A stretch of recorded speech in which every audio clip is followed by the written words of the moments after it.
This is Dan Dix here reporting for Press for Truth with breaking news today. The Prime Minister of Israel, Benjamin Netanyahu, has been charged with bribery and fraud and is potentially facing upwards of 10 years in prison. This just out from the National Post. Benjamin Netanyahu, the Prime Minister of Israel, charged with bribery and fraud. Prime Minister Benjamin Netanyahu will stand trial for bribery and fraud, an unprecedented development that could doom his career and shape the political crisis that's gripped Israel this past year.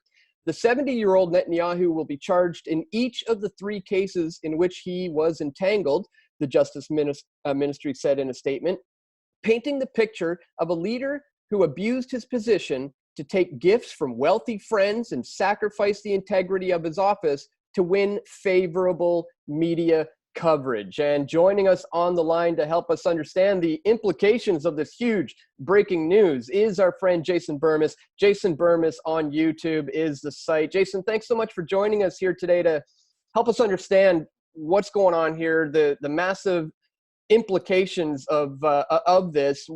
Let's just start with your initial reaction here to when you heard the news today that this man, Benjamin Netanyahu, the Prime Minister of Israel, could potentially be facing 10 years in prison if convicted. What was your initial reaction when you heard the news today? Well, the allegations have been around for a while, right? There have been threats of charges for a very, very long time. And it doesn't surprise me, Dan, because now we've had a succession of two separate, highly contested elections. A lot of people are kind of under this illusion that everybody is lockstep in Israel with the policies of Netanyahu and his outward imperialism. That's not the case. There are a lot of people that have felt like Netanyahu, especially in the recent months and years, saying, hey, Israel's not a place for everybody. Basically saying, you know, if you're not Jewish and you're not a part of Israel, we don't want you. Like very ethnocentric. And people have called it an ethno-state outright, and Netanyahu hasn't necessarily disagreed with that. There are many Israelis that want a different direction, and I feel like now that we have had, again, these two separate elections, they're making their move. They're saying, look, we've had these allegations, we've had this evidence for a while, now's the time to pounce and make this charge. After all, man, we've had a lot of escalations where in Syria with Israel, Iran is not going away. And we can't really understand what the inner turmoil is with the geopolitics there unless we're there. You know, looking from the outside in, we kind of look at them as their leaders, as the rest of the world looks at America. They're the world's police. They're the Middle Eastern police. That's how people view us, because that's what our military does. Despite, Dan, the fact that I don't endorse the Bush doctrine, what Obama did, and what this administration continues to do in places like Afghanistan, Iraq, and right now with their policy with Iran. Well, he's now taking the position that this is all really just a witch hunt against him, and that this is like some sort of political conspiracy to silence him here as they're in the midst of political turmoil. What do you think the likelihood of that is, that you know, this is all just being cracked up as some sort of political conspiracy theory, or is he just trying to kind of use damage control here? Well, he's seen how well it works for the administration that's behind him 100%, which is the Trump administration, right? He's calling it an attempted coup. And I would say that these charges are obviously a lot more legitimate. I've covered Ukraine Gate and the ludicrousy surrounding it. I'm the one that called that obstruction of justice would become the new Russian collusion long before the Mueller report came up, and they had to split it because it was a talking point. So I think he's politically savvy, and he wants to maintain power. Listen, the U.S. media barely covered, if they did at all, what was going on the Gaza Strip in the past couple of weeks. I mean, there are a lot of people that lost their lives.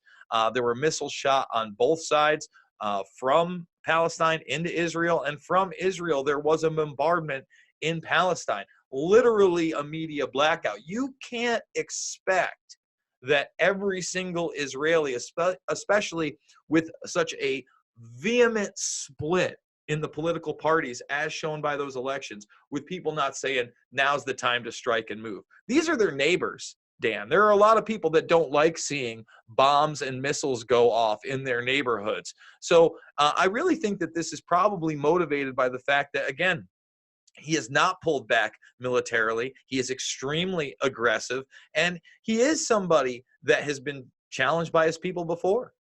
Well, as it turns out, what the charges of fraud are in regards to is manipulating public opinion in his favor. In fact, let's take a look at some of the charges. These in February, Mandelblit, I believe his name is how you pronounce it, announced he was considering indicting Netanyahu on a count of bribery, of 3 counts of fraud and breach of trust in 3 different cases. The cases are known as Case 1000, Case 2000, and Case 4000. Case 1000 alleges that Netanyahu received gifts, including cigars and champagne, worth hundreds of thousands of shekels from Hollywood mogul Arnon Michlan and other supporters. Case 2000 alleges that Netanyahu worked out a deal for favorable coverage with Arnon Noni Moses, the publisher of an Israeli newspaper, Yediot Arhanan, I'm not sure if I'm pronouncing that right, but in exchange for backing a bill that would weaken a rival newspaper. And then Case 4000 alleges that Netanyahu made regulatory decisions that favored the Bezek Telecommunications Group in exchange for positive coverage on the news media Walla. So is this not fake news? Is this not a prime minister engaging in flat out propaganda? I mean, how can it be described as anything less than how a dictator operates, by conditioning and brainwashing the masses through propaganda? Well, I mean, look at our country, right, Dan? I mean, look what Bush was able to do. And then Obama put a new face on the war machine. But let's be honest, without the Obama administration, we don't have Operation Timber Sycamore. We don't have the McCains of world going into Syria and starting that conflict.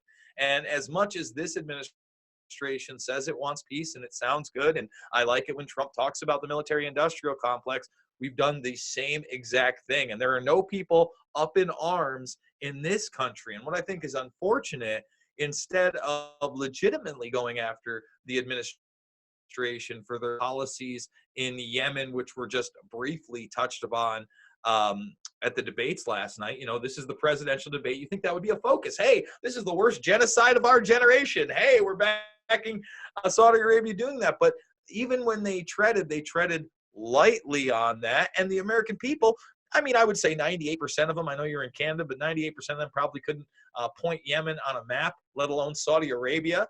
And they just are so uninvolved with policy that is costing literally millions of lives every single year. We have become disgustingly apathetic.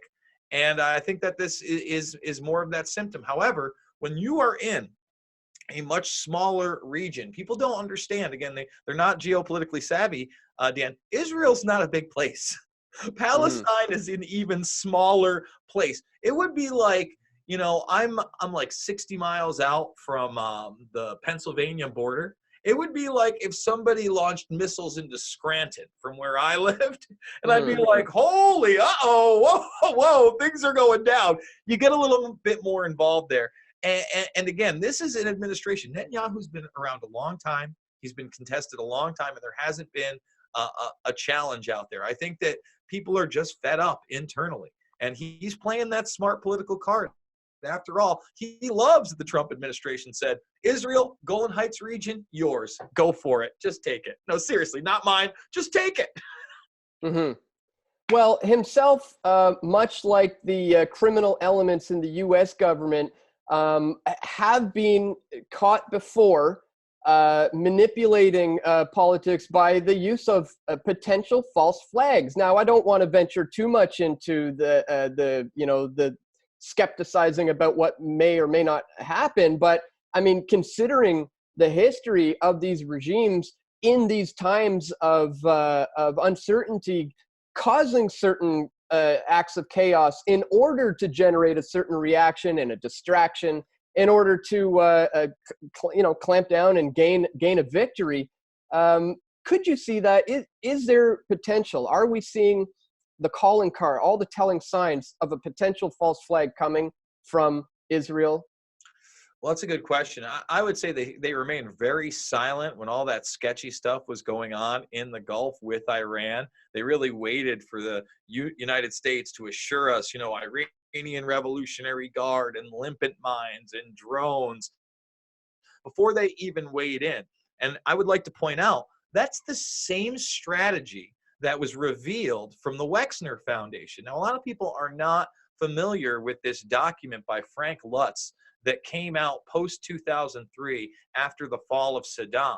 But in that 2001, 2003 period, Israel was rather silent. They were not as gung-ho as you would think until the United States went into Iraq and they wanted to continue the war on terror. So it wasn't just Afghanistan and Iraq, okay? It became what? Syria. Later it becomes AFRICOM. It becomes aiding Saudi Arabia in Yemen and continuing. Well, in this document, they said, well, how do we get the United States to keep going now that this guy is gone, now that he's dead? Because we want to continue this war on terror. So I think when you look at it, it's the strategy of these think tanks behind the scenes, strategically waiting to weigh in on big events, right, and take advantage and pounce so that they can get their ultimate goal, which is that Anglo-American, U.S.-Israeli goal of total dominance. And I would say Saudi in there because Saudi Arabia thinks they're getting a piece. The total domination of Eurasia to the point where not even the Soviet Union is much of a threat anymore. And that's why you see the Soviet Union backing Iran and Syria. It's very obvious. Those are their allies in the region. They don't want that engulfment. They don't want U.S.-friendly puppet dictatorships in those regions because they know what will happen. Palestine will be completely over. People like Netanyahu will have their way, and we will have a nightmarish military-industrial complex presence in that region beyond anything we can imagine because it's already pretty nightmarish, Dan. Atrocities happen in that region on a large scale, and once again, unfortunately, the Western world is simply just not tuned in. Yeah, well, hopefully this is going to be, that domino that starts the collapse. It's not too likely. I mean, even if he is convicted, this can be stretched out over a couple of years. He's not going to resign anytime soon, and he could even appeal this, and it'll go back and forth, and we may never see anything come of this. But as you said, there's a bigger agenda here at play. There's a larger scheme here to gain complete control over the Middle East. And in fact, this is something you've been talking about and teaching people about for years now. You've made documentary films exposing what we're seeing now. So it's not like we're magically looking into the crystal ball. No, we've done our research. We've seen this stuff coming.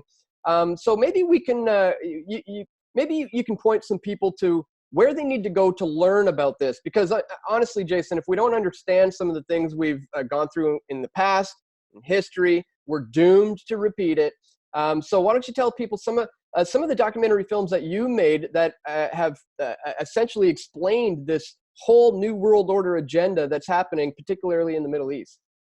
Yeah. So if you want to, number one, learn how, they do and use these large scale events, I always tell people fabled enemies. It shows the international intelligence operation. It shows how there can be a Pakistani and a Saudi and an Israeli role and a shadow government role in a mass event like that. Okay. It explains it very, very soundly chapters. Anybody can follow it through mainstream media and interviews. Now, I do the same thing in my big picture film, which, believe it or not, is almost 10 years old at this point, 9.5 years old, Dan, just incredible. Invisible Empire, A New World Order Defined. A lot of people, including myself, used to cringe when they heard that terminology, New World Order. But when you realize its historic basis and who used it and why, you realize it's really a term for not only globalism, but ultimately the regimentation of all human beings by a central authority. Every flavor of it,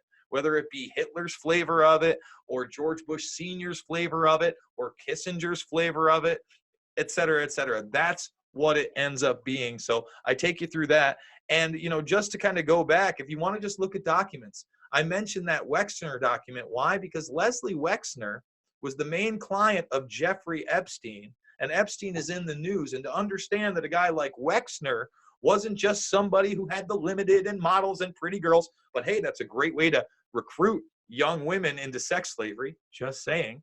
You know, he's also a guy that's involved in foreign policy and has foundations that are basically promoting a war agenda and how to propagandize large amounts of people so the populace goes along with their very, very real plans of global dominance.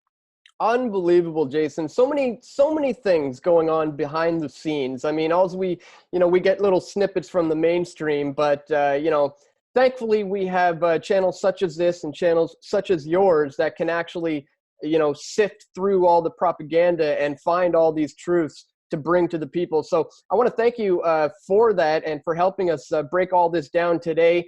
Guys, be sure to check out Jason on his channel, Jason Bermas. If you search that on YouTube, you'll find it. He's on his way to 40,000 subscribers. Let's help him get there, guys. And click the links in the description of his videos to find out how you can support his work. Once again, Jason, man, keep up the great work. And thanks so much for talking to us today. Thanks so much, Dan. We all want truth.